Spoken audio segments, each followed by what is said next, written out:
Проблемные дороги, аварийное жилье или неблагоустроенная среда. Впредь любые социально значимые темы можно придать огласке всего в пару кликов.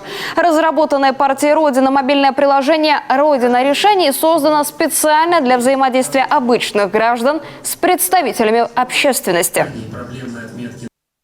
Приложение «Родина решений» позволяет донести все волнующие нас проблемы на разные уровни власти. В первую очередь нам, как кандидатам.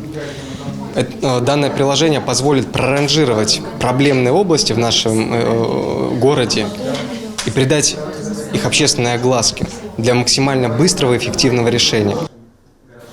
Приложение прежде всего вовлекает в развитие соцсферы молодежь, прямая связь с общественниками региона, а еще возможность предложить и даже реализовать свои идеи решения социальных проблем. Приложение доступно на платформе Android, интерфейс понятен даже пожилым людям. В перспективе расширить его функционал на все муниципалитеты Коми.